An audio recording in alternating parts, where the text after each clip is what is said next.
New year, new school, new uniform. Only heard of Mary, School for Girls. No one's gonna be able to read that. The School for Girls. Don't you look so pretty? Mommy can read it. Quiet! I'm going to be selling the station. Mr. Murphy, you can't just... I don't want to hear it, Mike. It's all right for you two, but me and Mike here are too young to retire. The world seemed so much bigger back then. Sometimes you find yourself in the right place at the right time. Now I know who you are. You're an actor. You know, a ship is always safe when it's tied up at the dock, but that's not what it's made for.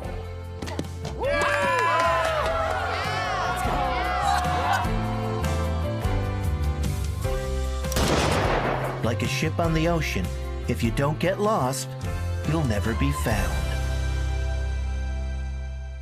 So we are here with the stars of Son of a Critch, CBC's upcoming series. Season 4 is launching in January. We have Mark Critch, Claire Rankin, Colton Gobo, and Benjamin Avon Ainsworth. Welcome. Thanks for joining us. Thank you. Thanks for having us. So excited. We're going to start with Mark. Mark, this series is based on your award-winning memoir, of course. And where did this inspiration come from, and what does it mean to you that you're going on season 4?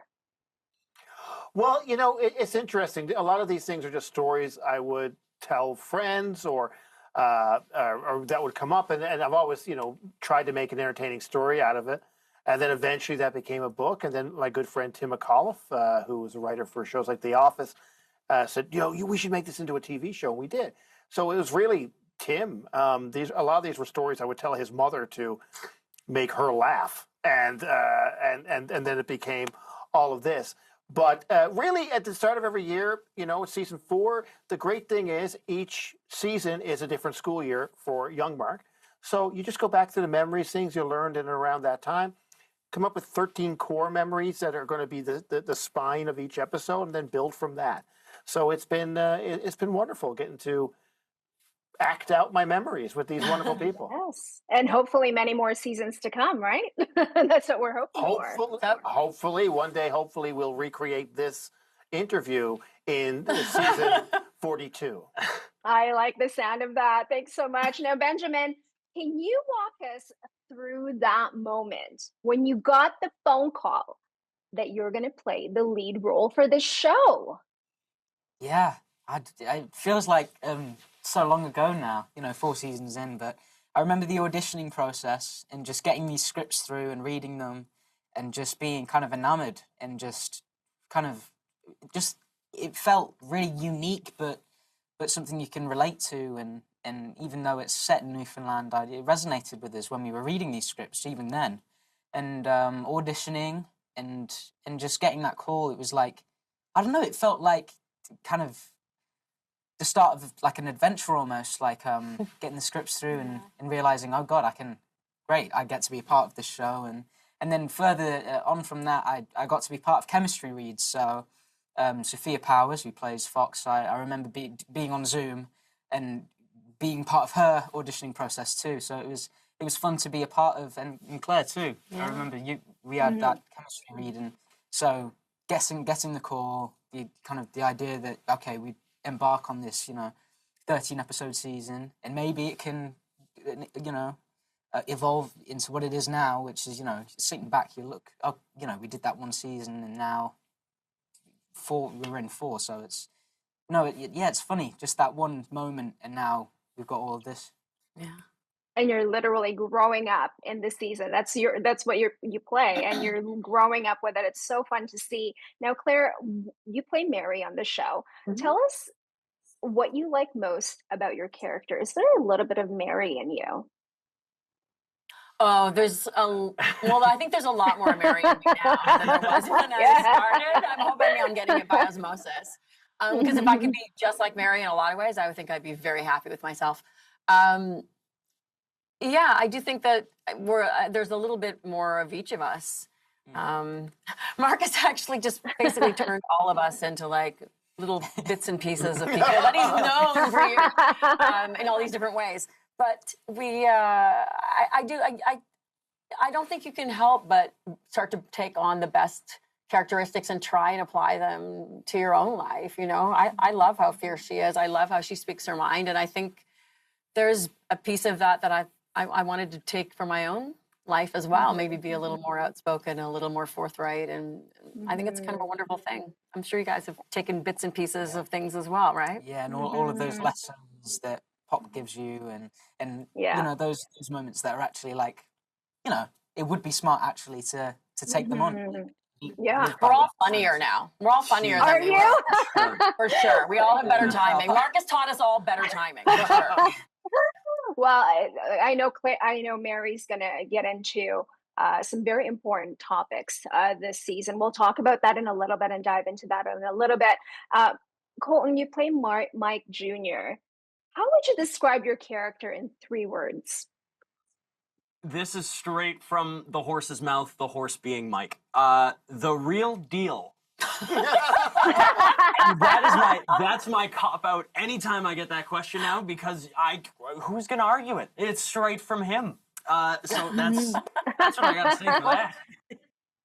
No, can you give me 3 words? Three different words? Yes. For my Mike, I'll say maybe Casey Kasem impersonator. Okay. Yeah. My gosh, I should give him a ring. I'm always curious. What the real Mike would say. Yeah. It's nice that you could just go to the source. I so much copy. It's go perfect. To the source. All the pressure's off of me because I get to just ask him. Okay, we'll do. Now, season 4 is Mark. This is for you. Season 4 is all about passion. So, from Mark's relentless pursuit of his creative dreams to his romance with Fox, we'll watch, as he navigates quickly in the growing world. But I just love how this season will be all about chasing dreams, and that resonates a lot with many people, of course, not just for Mark, but for the rest of the family. So, what are you looking forward the most this season for people to see? Well, I think it's I get a kick out of the fact that this time in my life is when I met this theater arts teacher I had at school, met in grade 10, and he was one of the first people to say, like, "Oh, you want to be an actor? Yeah, you can be an actor, and come act." And then I'd be getting involved in the theater scene in St. John's, and he really took me under his wing, and he's a character this year played by Sean Doyle. And Kevin, the real person, passed away last year. And so it was important to get the casting right. But the actor who plays him, Sean, is a well-known, incredible Canadian actor. But the interesting thing is his father was actually best friends with the man he's playing. So he grew up knowing Kevin as well and being a part of that world. And so, yeah, it's all about, chasing your dreams and doubling down and finding. I think Mark was trying to find his group in the old school, and he finally found a couple of friends, but always felt like an outsider. And in this place, there's this world.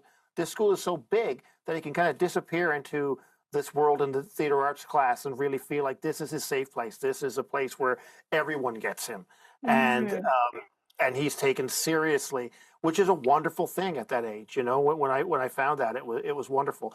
So I like people seeing that journey and seeing what Sean Doyle does with this role of Kevin, which is great. And can you tell us why St. John's? Well, St. John's is where... Yeah, seriously, it's set in St. John's because that's where I grew up, and that's where it all happened. And St. John's is really a character in itself, It's a very unique place, but this is oftentimes we're on sets that replicate my house or replicate the school I went to. This year, we're in the actual. We're filming in the school I went to in high school. So a lot of things are happening where they actually happened, which is quite strange. There's even a character, Fox's older brother, gets a job working as a janitor in this big boiler room that was in the basement of the school, where I knew the janitor who lived in he slept in the boiler room. And I knew about this, and we're doing a location scout. And I was saying to the guy, "Can you unlock that door?" And he goes, "Well, I got the key, but what's in there?" That's the old boiler room. There used to be a thing, and I go in there, and I'm showing the guy who's showing me the school where things are. So it's very neat to be in the real place. That's amazing. Now, Benjamin, your character will undergo quite a change this season, from love to pursuing passions. What was it like playing your role this season at this stage of the game? Did you go did you do anything specific to prepare for this transition in your character? Well, yeah, there's obviously this season, it's, the first year of high school, so that's a massive change in itself. But then all the opportunity in terms of his kind of creativity as well is, there's an episode where, Mr. Lewis gets me an opportunity to be part of this educational film. And that's an awesome episode, both to act, but also for the character. And yeah, I feel as though there's a sense of unpredictability when you go to a new school. And so it was more so about trying to capture that rather than any sort of preparation in a way. So it was more so just okay. It's just okay. I've got this character, four seasons in, but now it's time for his creativity to kind of blossom this season and kind of discover new possibilities. Well, we're looking forward to seeing that. Now, Claire, we were talking about the narrative you're involved in this season. Mary will use menopause and the resulting midlife crisis as a launching point for a new era of personal growth.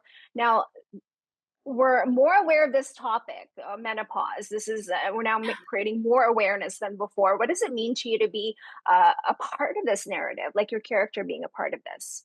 I think it's really important. It's a storyline that I have been had talked to Mark about and really wanted over the last couple of seasons. And I think it is interesting that it actually is finally getting just a lot more education, and there's a lot more information out there about it. I mean, half of us go through it and we don't want to talk about it. So I think it's really important that we actually see a little bit. And I'm excited about that storyline. I'm excited that we are seeing, Mary spends a lot of time taking care of her boys and she loves it. But it's nice to see that as they've gotten older, she's a little inspired about the idea of maybe pursuing some of her own passions through seeing how much Mark loves what he does. And we see her branch out and do some of that as well. And it's nice to see that can be a whole other life after 50. Definitely looking forward to that. Now, Colton, so Mike Jr. This season will pursue his radio career and finds himself in a direct competition with his father when he joins Magic 97. Tell us about what you like the most about this character this season. Ooh, well, something he's been working towards the last couple seasons is gaining that independence. And a big point of contention was, him changing his name to Mike Campbell, his on-radio name, and kind of the way that Mike Sr. took that and the little shift that was there. So it's nice to see him step entirely out of the shadow now. Like, to go and be on his own, to be able to helm his own radio show and to kind of put his own spin on it. That it's not just the VOCM vibe anymore. Magic 97 is a whole new thing. He gets to play around a bit more. It's really a young man's game over there. Nice.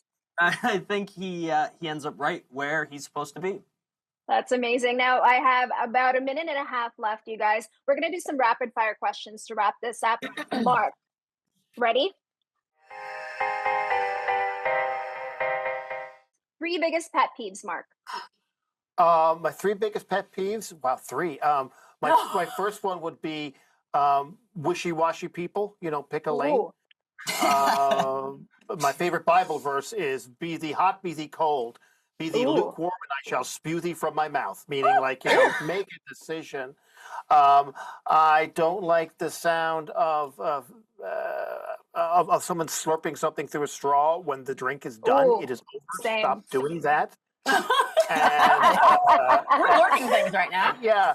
Okay. And my third pet peeve would be people who line up too early for a flight or stand up too early once the plane has landed. Oh, wow. Down. Okay. Everyone calm down. Oh, sorry, Benjamin. Your top 3 albums on Spotify. Go. Ooh, wow, that's a good question. Midnight Marauders. Yes. By Tribe Called Quest. Currently, GNX by Kendrick Lamar. It's been on loop. And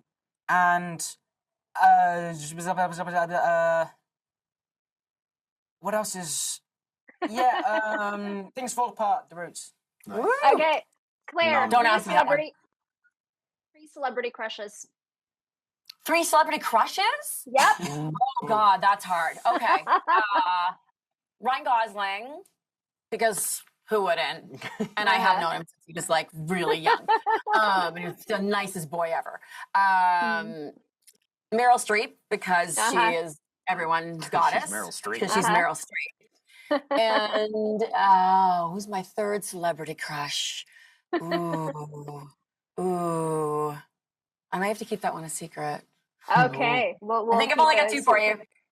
Okay, sounds good. And Colton, tell me the 3 things you love about Newfoundland.